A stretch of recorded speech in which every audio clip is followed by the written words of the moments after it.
días y gracias por acompañarnos en otro programa de Los Juristas. Para empezar vamos a empezar contigo, Pamela. Hola, buen día a todos. El día de hoy nos encontramos en esta mesa redonda con Lorena Corona, Georgina Espinosa y vamos a hablar acerca de tres importantes conceptos dentro del ámbito del derecho: el neojusnaturalismo, neoconstitucionalismo y la argumentación jurídica. Primero que nada, hay que empezar a hablar acerca del neojusnaturalismo. ¿Alguien sabe qué es esta corriente? El neonaturalismo viene de neo, que significa reciente o nuevo.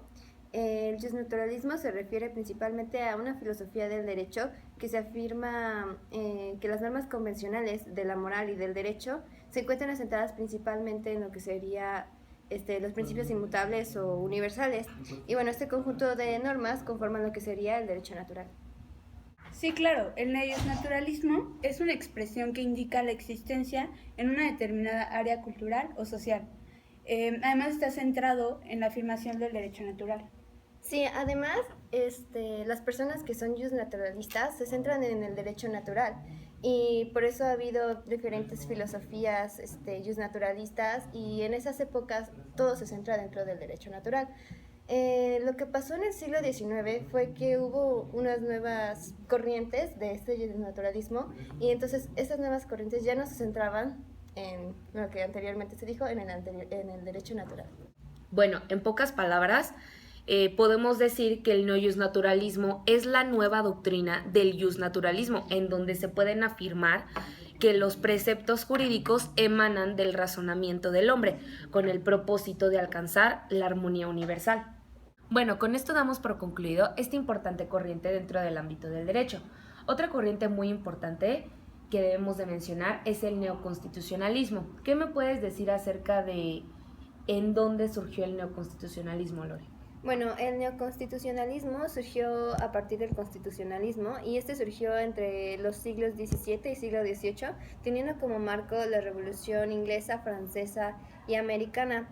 Esto dio como consecuencia, obviamente, que se generaran nuevos modelos de organización política del Estado. Sí, en los últimos años es muy frecuente oír hablar sobre el neoconstitucionalismo, pero sin saber que esto alude a un nuevo constitucionalismo que da una nueva opción diferente para el Estado de Derecho. Además, el neoconstitucionalismo se inició con la profunda transformación luego de la Segunda Guerra Mundial. Estas transformaciones son claramente perceptibles, las cuales fueron a partir de la sanción de las constituciones de la posguerra, y de ahí es de donde proviene el nombre neoconstitucionalismo, aunque también este concepto puede ser visto como la teoría jurídica, la cual describe, explica, comprende y además alienta el proceso de la transformación del ordenamiento jurídico. Bueno, pues con el neoconstitucionalismo se da un cambio muy importante en lo que sería la interpretación del derecho. Esto es un poco confuso y un poco también a la vez gracioso porque pareciera que desde la perspectiva del neoconstitucionalismo interesa más a los filósofos del derecho y no a los propios constitucionalistas. Y bueno, para finalizar de todo, se desprende que el eje del neoconstitucionalismo lo constituye sin duda los derechos fundamentales, el cual se basa en el discurso liberal contemporáneo, teniendo una serie de adherentes como Ronald Dworkin, John Rawls, Thomas Nagel, Robert Alexy y también en América Latina y España. También podemos decir que el neoconstitucionalismo se caracteriza principalmente por la inclusión de un conjunto de elementos materiales en la Constitución, también dejando de ser exclusivamente una forma de organización del poder o ya sea también del establecimiento de competencias con el objetivo de dirigirse a la concreción de una serie de fines sustantivos, se podría decir. Bueno, yo creo que por mi parte es todo sobre el neoconstitucionalismo. Por mi parte también. Bueno, primero que nada, gracias por sus aportaciones en este tema. Creo que nos quedó muy claro lo que es el neoconstitucionalismo. Ahora, ¿qué les parece si seguimos con la teoría de la argumentación jurídica? Sí, claro. Sí, claro, estaría súper bien. Bueno, de manera introductoria, la argumentación jurídica es una rama de la filosofía del derecho, ya que pues tiene que ver con la aplicación del derecho, además de que también analiza los razonamientos con base en los cuales se puede justificar las pretensiones y también decisiones. Además, la argumentación jurídica tiene ciertas características principales. La primera es que sea abierta, que conciba las normas jurídicas, que pueden ser tanto reglas como principios, que entienda el derecho moral y política, ya que forman parte de lo mismo, y que niegue el valor absoluto de las normas legales. Bueno, también la argumentación jurídica tiene diferentes enfoques, que sería la teoría prescriptiva, la teoría comprensiva y la teoría empírica. La primera, la teoría prescriptiva, se refiere a las reglas de la argumentación jurídica. En cuanto a la teoría comprensiva, se refiere al sentido de la argumentación jurídica. Y por último, la teoría empírica se refiere a las formas en que la argumentación se da en la práctica. En este momento damos cerrada la sesión. Yo me encuentro muy agradecida por su presencia en esta primera sección del programa. Fue un placer. Muchísimas gracias, Lore. Muchísimas gracias. Gracias, Gina. Muchas gracias, Pamela. Ahora vamos a pasar a la siguiente sección del programa, en donde entrevistaremos a 4 personajes muy importantes, los cuales son Edgar Morin, Rodolfo Luis Vigo, Ronald Dworkin y Duncan Kennedy. En este segmento nos encontramos con unos invitados muy especiales. Por favor, reciban con un aplauso a Rodolfo Luis Vigo, Edgar Morin, Duncan Kennedy y Ronald Dworkin. Señor Dworkin, ¿le parece si comenzamos por usted? Dígame, ¿qué opina del positivismo? Bueno, pues yo lo critico porque considero que no toma en cuenta otros componentes del derecho que no sean las normas jurídicas y pues por tanto no explica estas, y estos son muy importantes al momento de estudiar el derecho desde mi punto de vista. Además, considero que la tesis entre la separación de la moral y el derecho, pues yo la rechazo, no la acepto.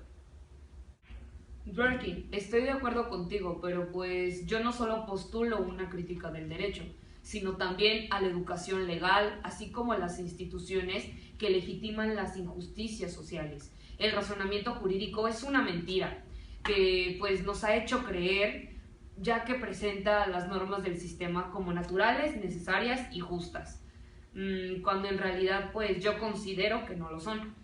Además de que yo las considero como una falta de objetivismo más que nada. El razonamiento jurídico no debe de ser naturalista, sino que debe incluir las dimensiones sociales, políticas y entre otras. ¿Y usted, señor Morin, nos podría contar un poco acerca de su perspectiva sobre el mundo? Pues verás, yo lo veo como un todo indisociable, donde nuestro espíritu individual posee conocimientos ambiguos, desordenados, que necesita analizar y hacer acciones retroalimentadoras y el abordar de manera multidisciplinaria y multireferenciada para lograr la constitución del pensamiento. Además, estos elementos se basan en la complejidad que se caracteriza por tener muchas partes que forman un conjunto intrincado y difícil de conocer. O sea, no todo solo es simple, desde muchas perspectivas todo se convierte en algo muy complejo. Desde la vida diaria, muchos pueden pensar que es algo muy simple y ordinario, pero no lo es así, es algo muy complejo. Y regresando a usted, señor Dworkin, ¿a qué se refiere con que todos los casos posibles tienen una única respuesta correcta? Bueno, pues creo que la teoría jurídica tiene que explicar y justificar todas las normas jurídicas que nos rigen, y por ello estas tienes que tener todas las respuestas que los casos que surjan en la actualidad. Eso es mi punto de vista. ¿Cuál es la idea del derecho como integridad que planteas en tu obra más importante, El Imperio como Justicia? Bueno, considero que la interpretación de derecho se tiene que ver con una visión narrativa. Me refiero a esto, que los jueces tienen que pues darse el tiempo de ver todas las respuestas que tuvieron en casos anteriores, en estudiarlos y así poder dar solución al caso que se le presenta en la actualidad. ¿Qué piensa usted acerca de la ética dentro del derecho, señor Rodolfo?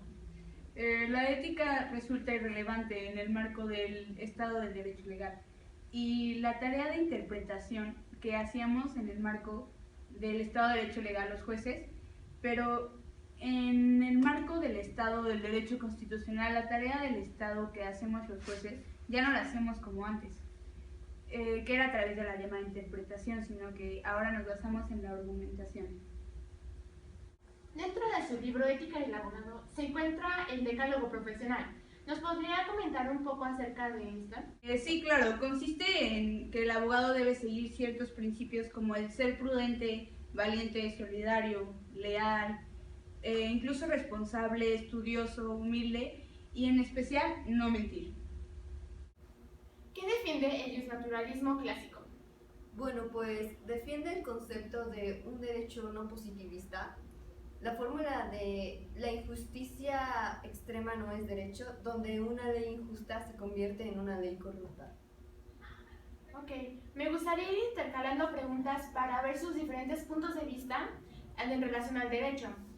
Señor Morín, ¿en qué resumiría la teoría de la complejidad? La teoría de la complejidad.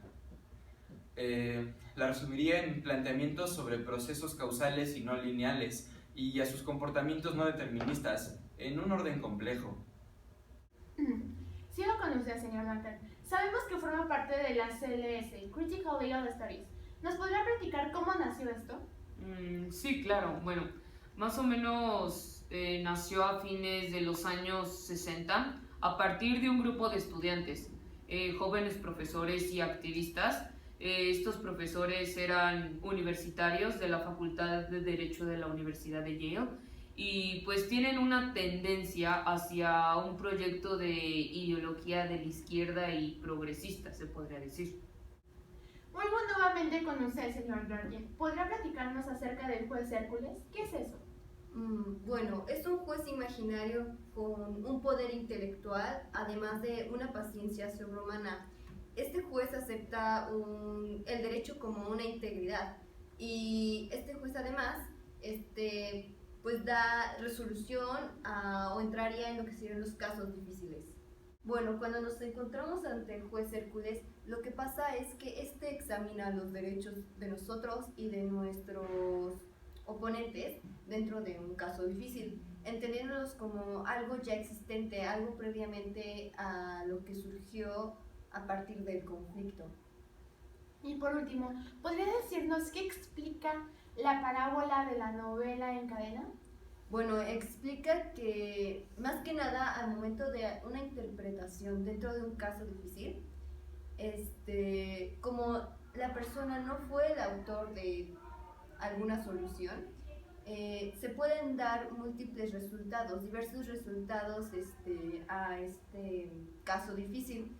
Y pues eso sería. Y por último, señor Duncan, ¿qué piensa de la retórica jurídica?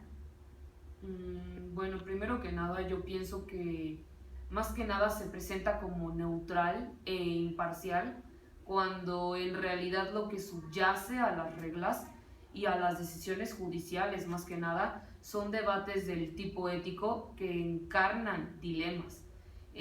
Además de que la retórica de los derechos no ha sido capaz de justificar objetivamente sus posiciones ni por lo tanto de proporcionar un criterio racional para decidir entre reclamos valorativos o, pues sí, que se encuentran en conflicto. Bueno, con eso damos por concluida la entrevista. Gracias por venir. Gracias, Elizabeth. Ahora con nosotros les tenemos a un invitado especial, Manuel Atienza, al cual le vamos a hacer una serie de preguntas para conocer un poco más acerca de qué es lo que piensa. Nos encontramos aquí con el señor Manuel Atienza. Señor Atienza, quisiéramos hacerle una serie de preguntas. Primero que nada, ¿cuál es su visión de la filosofía del derecho? Al contrario, Lore, muchísimas gracias por permitirme estar aquí hoy contigo. Bueno, yo creo que me podría definir como un analítico en cuanto al método, al estilo, como no positivista o pospositivista, en teoría del derecho, objetivista desde el punto de vista moral, partidario de una concepción constructivista y sobre todo como pragmatista, entendiendo como pragmatismo una concepción, una actitud que da primacía a la práctica.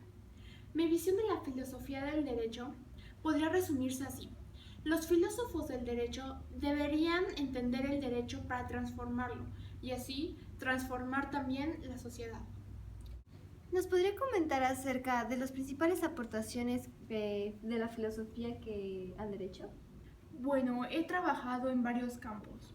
Me he esforzado por desarrollar una aproximación argumentativa al derecho, en la que habría de combinar una dimensión formal, lógica, una dimensión material que es centrada en las premisas, en las razones de los argumentos, y una dimensión pragmática, en donde habría que distinguir la perspectiva retórica y la dialéctica.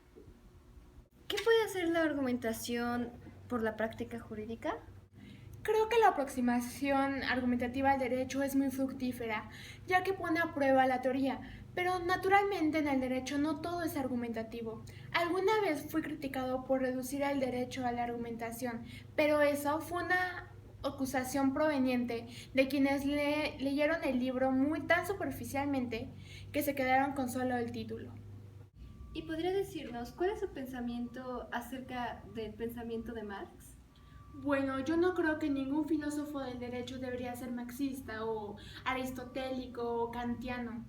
Hay elementos muy importantes de los cuales podríamos apropiarnos de esos autores clásicos, pero todos ellos han sostenido puntos que actualmente no están aceptados. ¿Qué opina acerca de la dogmática jurídica como una ciencia? Yo he defendido desde hace mucho tiempo que no deberíamos ver la dogmática como una ciencia, sino más bien como una técnica orientada tanto a la interpretación y aplicación del derecho como a su producción. ¿Y cuáles son los filósofos que más lo han influenciado o que considera más importantes para usted? Podría decirse que Platón, Aristóteles, Kant y Marx. Yo antes era más platónico que aristotélico, pero es imposible dedicarse a la argumentación y no reconocer que en cierto modo todo empieza y termina con Aristóteles. El diálogo platónico fue lo que me hizo que me enganchara con la filosofía. Y en cuanto a Kant, bueno, podríamos decir que él es el padre de la ética moderna, racional. Y finalmente, Marx representa para mí la idea de que la filosofía tiene que ver con la práctica, el empeño de unir la teoría con la práctica. Muchísimas gracias por acompañarnos y responder esta breve entrevista. Al contrario, muchas gracias por permitirme estar aquí contigo. Gracias, Lore. Agradecemos la presencia a todos nuestros invitados y aquí finaliza este programa. Nos vemos para la próxima.